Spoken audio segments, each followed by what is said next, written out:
Hello YouTube community, and welcome to this, episode 3 of my Skydio and me. Likes, dislikes, and unlikes. In the interest of time and for the convenience of you, my viewers, I am going to be breaking this video down into 3 parts. First, the likes, which is going to be a list of the top 4 things that I like most about the Skydio 2. The second section being a list of the top 4 things that drive me absolutely crazy and I don't like about the Skydio 2. And Skydio, I hope you're going to check out at least that section, because 3 out of 4 of these things on my list could probably be solved with a modification to the app, if not also a firmware update, but I think you'll probably take care of it in the app because it's sort of a controller thing. Anyway, episode 3 is going to be the unlikes. A list of the top 4 things that, in my opinion, are things that make the Skydio 2 unlike any other drone that's out there, that really makes it awesome. And despite anything I might say in part 2, is really an affirmation of the fact that I am not regretful in the least that I chose Skydio 2 as the drone I wanted to put my money in. So without further ado, let's get started with the show. Flying, camera, outside in the breeze.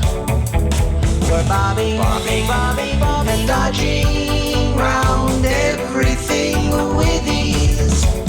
Unconventional invention and adventure. Come and see my Skydio and me.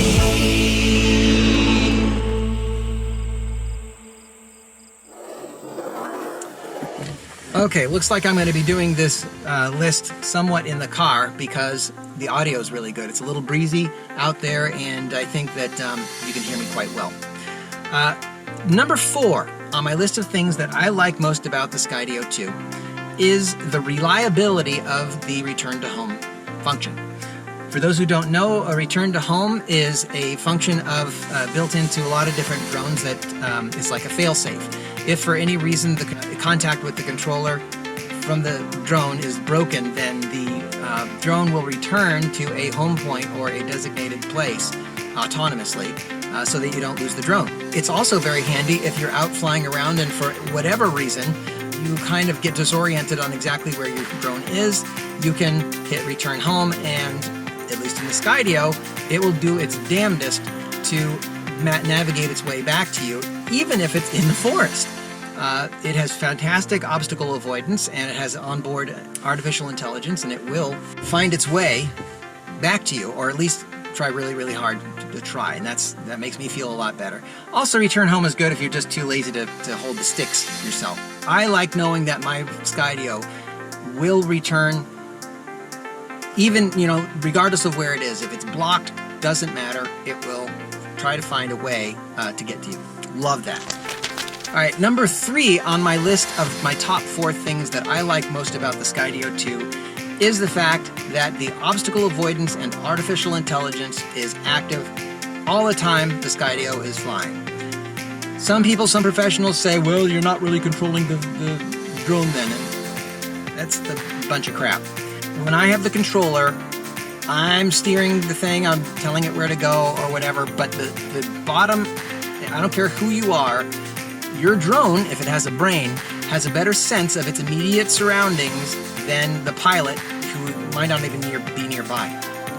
I think it is a relationship between the pilot and the drone, whereas the drone is taking the input as a command, but they've baked in some self-preservation instinct into the drone. So if you are making a mistake in sending it somewhere where it's going to hurt the drone's going to back off or steer around or whatever, and a lot of it happens seamlessly. You don't even know that it's happening. I like that sense of security. So that is something that, especially as a new pilot, I really, really like. All right, number 2 on my list of things that I like the most about the Skydio 2 is the fact that And granted, Skydio 2 is the only drone I've ever owned, but I did a lot of research prior to purchasing it, and I've seen a lot of reviews of other drones out there, and it just seems to me, based on my experience with the Skydio is very easy to set up. You know, from the time from when you take your drone out of the case to, you know, just turning it on, you let it come up, you launch the app will connect with the drone. You know, if you get the Skydio, you'll learn it, but the point is, there's not a lot of steps, there's not a lot of confusion, and it just seems really straightforward. I love that. Not a complicated thing. Because I was actually scared about that. Not scared, but I was wary of that when getting into, you know, this whole drone thing. Skydio is easy. Okay, here is the number one thing that I like the most about the Skydio 2, and that is, for the exception of the gimbal, which is structurally the weakest point in the craft, the Skydio design is just brilliant. It's great. Other drone owners out there have complained of the Skydio, saying, well, it doesn't fold. It doesn't fit into my backpack very well. Come on, I was, you know, out of the box. Personally, I was very pleased with how small the craft actually is. And it fits into my backpack just fine. I bought the Skydio for very specific purposes, for going out on specific shoots, and so I take exactly what I need. The backpack I bring is not very big, and I fit everything. My Skydio, my tripod, my extra batteries, it's all fine. All right, another thing I like about the design of the Skydio 2 is their thought to make the battery attachment magnetic. Not only does it greatly simplify the process of changing batteries, you just take it off, slap another one back on again. It's also kind of brilliant in that if there is a collision of any kind, the battery, which accounts for a great deal of the mass of the drone while it's in flight, battery comes off, reducing the mass so that if there is a tumble, they don't have that extra weight. The craft will be less damaged. And no, people, magnets just don't spontaneously fail. The battery's not going to just drop off for no reason, no matter how hard you pull up or whatever. There has to be an impact in order for that battery to come off. One thing you do need to worry about with the magnets, though, is that if you put your Skydio in the dirt, I don't know if anybody's ever, when they're kids, played with magnets in sand or whatever, all the iron filings, attached to the magnet or whatever. That might happen to your drone. You have to be careful not to let stuff get in there, but just, exercise care for your drone. Launch it from the case, launch it from your hand if you're over dirt. Anyway, that's fairly easy to deal with. I think it's brilliant. I really, really like that. They've even made it super easy to replace the propellers. You just push down, twist, comes off, you put on the other one. It doesn't take any tools, it doesn't take any manual. Well, it's not intuitive, you might have to figure it out, but it's not hard. You just push it down and twist it. It's just great. I really, really like it. Overall, functionally, this design is just brilliant. And that's probably what helps make the Skydio 2 very, very good at what it does. All right, that wraps up the first section of episode 2 of my Skydio and me, likes, dislikes, and unlikes.